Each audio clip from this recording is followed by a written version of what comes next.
日本映画界を背負って立つ大監督であり、本作品が60本目の監督作品となられます深作欣二監督です。どうぞよろしくお願いいたします。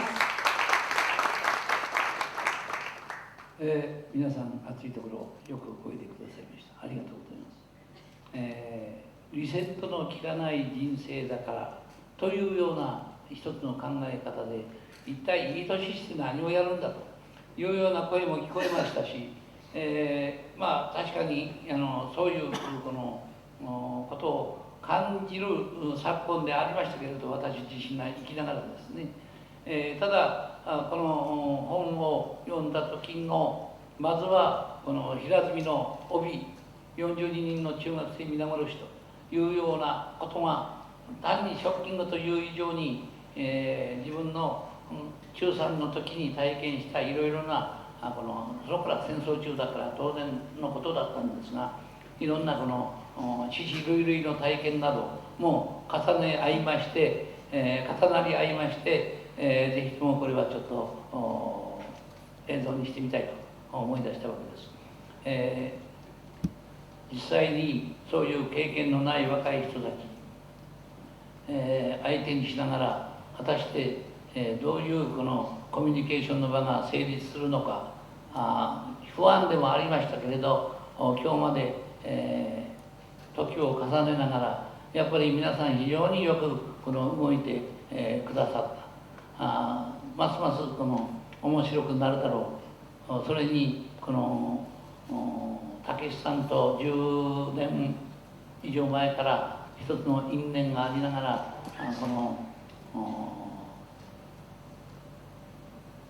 虚しい時を私にとってですね過ごすことになっちゃいましたけれども、こうやって、もう一度巡り会えて一緒に仕事をできることが大変喜ばしく思っております。よろしくどうぞお願いします。ありがとうございました。深作監督でした。たけしさんとはその男凶暴につきで本当は深作監督が監督される予定もあったということで、その時の10年前というお話は、その時のお話で今回初めてお仕事をご一緒されるということで、大変熱気あふれる撮影が行われております。七原修也役、大変、運動神経抜群で空飛ぶ藤達で、今回はスタントなしの熱演をなさっていらっしゃいます藤原竜也さんです。まず原作を見させていただいて、僕は泣いて、そして台本を見て泣いてっていう、なんか感動しっぱなしというか、すごく切ない、思いだったんですけれども、一人でも多くの人に見てもらいたいというか、日本人なら見てもらいたいとかそういう感じなんですけれども、それぐらい皆さん熱い思いで、撮ってると思うんですね。監督の印象はそうですね、僕らもよく話してるんですけれども、僕らが眠いな疲れたなって思っても監督を見るとすぐに元気になってしまうっていうようなほど、僕ら以上にすごく元気ですしパワフルですし、ですからその撮影の合間も、僕は疲れたと思ったら監督を見るようにして元気をもらっていますけれども、そうするとなぜか、朝まで平気でできるようになります。藤原さんの役柄に恋をする、密かに恋をする、中川典子役を演じています前田亜紀さんです。私の演じる中川典子ちゃんという子は、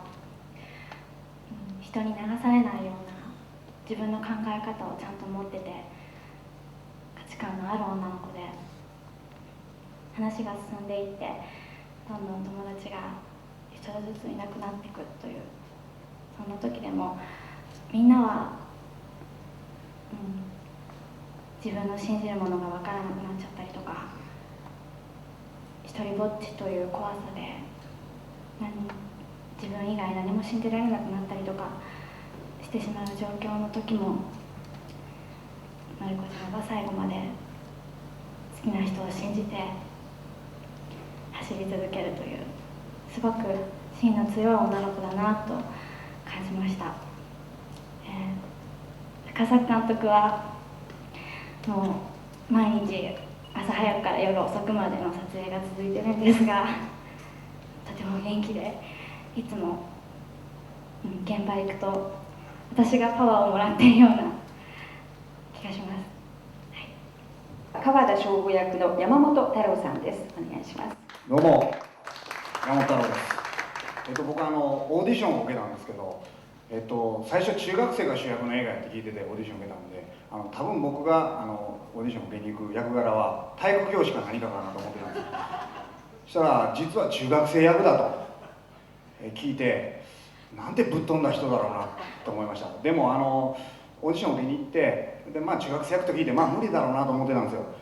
でいろいろそのオーディションの時にセリフを読み合わせしたりしてるうちに、そのオーディションのセリフの読み合わせっていうだけにもかかわらず、監督がすごい事細かにいろんな注文をつけてやって、それでなんかもうこのオーディション来れただけでもいいなと思ってたんですよ。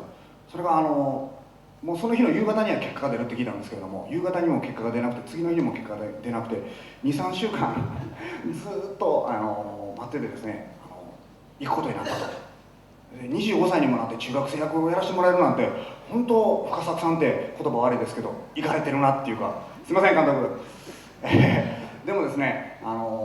督のすごいなと思うところは、オーディションを受けた時っていうのは杖をついて歩かれてたんですけども、もう僕が入ることに決まってリハーサルが始まった時に杖ついてたのに杖を離してこういきなり歩き出したんですよ。こうブワーって走り出したりとか、一体杖は何やったんかなと思いましたね。それぐらいやっぱり何か監督を見てると何かが降りてきたっていうような感じですか、なんかこんな70歳にもなってこれぐらいの情熱でものを作れるっていう、なんか、そんな大人になれたらいいなっていうか、なんか、すごいびっくりしました。桐山和夫役を演じられます安藤正信さんです。デビューの時よりも下の役をやるということで、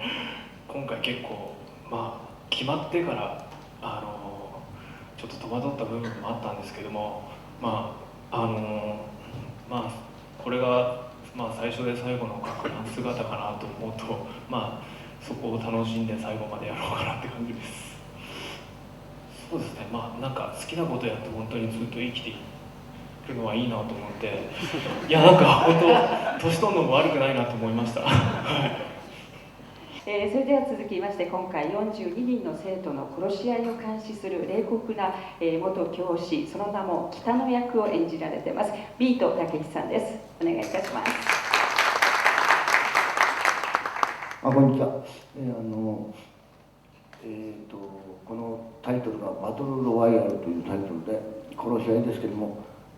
これは実際深作組の現場行ったら現場がバトルロワイヤルでございましてですね、助監督が逃げてしまうしですね、スタッフが倒れ込んでしまうしですね、最後まで生き残るのは誰かというような撮影現場でございまして、私は月に何回かしか来ないんですけども、昨日来たらですね、スタッフ一同めっきり年を取ってしまいましてですね、20歳ぐらい老けてました。で深作監督だけは元気でですね、若い頃からのやっぱりヒロポンが相当効いてるなという夢のようなですね監督ですごいものでございました。それで監督がちょっと映画をやってくんないかって言われたとですけど、バトルロワイヤルっていう小説は知ってたんですが、その先生役だっていうから「僕ですか?」って言ったら「いや君の演技が」って言うから「あ、そうですか、演技でいいんですか?」って「じゃあやります」って名前をね、北野武でやってくんないか、それ字のまんまでございましてですね、とても演技じゃないじゃないかと思いましたが、せいぜいお互いに妥協してカタカナの北野武にしてもらいました。それで撮影一緒に始めましたけど、深作さんと本当にこうやりましてですね、十何年前に「その男凶暴につき」という映画、本当にやらなくてよかったですよね。もしその時にその男凶暴につき僕が深作さんとやってたらですね、映画のことはすっかり諦めてました。これほどすごいとは思いませんでした。本当に元気な方で、もう一人でみんな引っ張っていくんで、映像的にもすごい力強い映像になってますんで、一つご期待ください。